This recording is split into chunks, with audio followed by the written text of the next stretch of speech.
New York میں 27 سال مقیم رہنے کے بعد 84 سالہ معمر پاکستانی شہری محمد مظفر بالآخر پاکستان واپس چلے گئے۔ دوستوں نے سارے انتظامات کیے اور ایئرپورٹ سے الوداع کیا۔ کراچی پہنچے تو طویل عرصے بعد بیٹا اور بیٹیاں باپ سے لپٹ گئے اور رو پڑے۔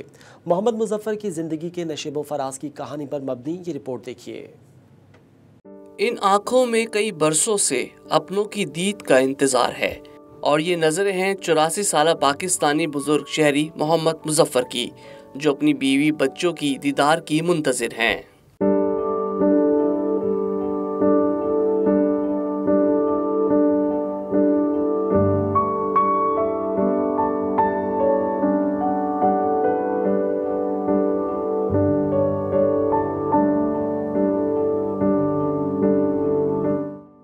قیام پاکستان سے قبل 2 جنوری 1941 کو لاہور میں آنکھ کھولنے والے محمد مظفر نے تقسیم ہند کے وقت تو ہجرت نہ کی، لیکن نہ جانے کیا سوچ کر 1997 میں لگ بھگ 55-56 برس کی عمر میں امریکہ آ گئے اور پھر یہیں کے ہو کر رہ گئے۔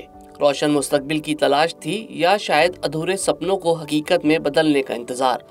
وقت کا پہیہ گھومتا رہا اور محمد مظفر نے 27 سال نیو یارک ہی میں گزار دیے اور کبھی واپس نہ گئے۔ I was working in Pakistan Civil Aviation Authority. I got master in education in English. Before this, I was working in Lahore Home Department with. New York میں کونی آئلینڈ ایونیو، جسے لٹل پاکستان بھی کہا جاتا ہے، یہاں ان کے دوست احباب انہیں کرنل صاحب کہہ کر مخاطب کرنے لگے۔ اس دوران کئی حکومتیں تبدیل ہوئیں۔ محمد مظفر گرین کارڈ اور امریکی شہریت کی حصول کی کوشش کرتے رہے، لیکن شاید قسمت کو یہ منظور نہ تھا۔ ادھر پاکستان میں بیوی بچے ان کی راہیں تکتے رہے کہ نہ جانے یہ انتظار کب ختم ہوگا۔ I tendered my resignation from there and joined Pakistan Civil Aviation Authority. I was their administrative officer. امریکہ کی تیز رفتار اور مصروف ترین زندگی میں جہاں ہر کوئی ترقی کی ریس میں دوڑ رہا ہے، وہیں اسی شہر میں گورمے ریسٹورنٹ کے مالک کیسر چودھری نے کم و بیش 10 سال محمد مظفر کی کفالت کی اور ضرورتوں کا بھی خیال رکھا۔ During my stay in United States, they have got a very good treatment with me. اللہ خوشحال رکھا ہے، اللہ تندرستی دے، روزی کشادی کرے، اس کی آمدن میں اضافہ کرے، بال بچے سب پوری فیملی نو اللہ آباد رکھے تا قیامت۔ پاکستانی کمیونٹی کے افراد بتاتے ہیں کہ محمد مظفر کوئی 17 سال مکی مسجد کے خدمتگار بھی رہے۔ ہماری کمیونٹی کی اور مکی مسجد کی بڑی رونق شخصیت کرنل، جس کو ہم کہتے تھے مظفر صاحب، آج وہ اس دیش سے جا رہے ہیں۔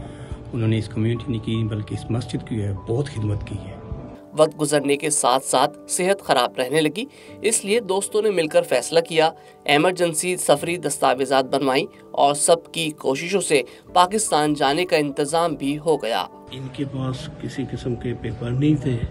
ہم شکر گزار ہیں کونسل صاحب کے، جن کے تعاون سے یہ آج اپنے گھر کی طرف جا رہے ہیں، اور یہ بہت سخت بیمار تھے۔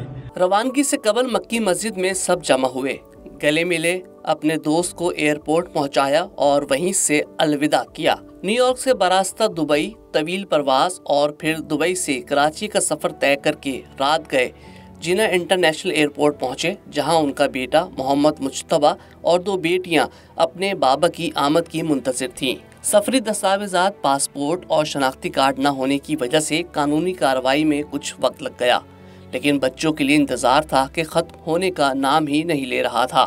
بالآخر انتظار کی گھڑیاں ختم ہوئیں اور ایک ویل چیئر پر محمد مظفر جیسے ہی باہر آئے، بچے باپ سے لپٹ گئے، اور کیوں نہ لپٹتے، کئی برسوں سے باپ کی گود اور شفقت کا انتظار جو کیا تھا۔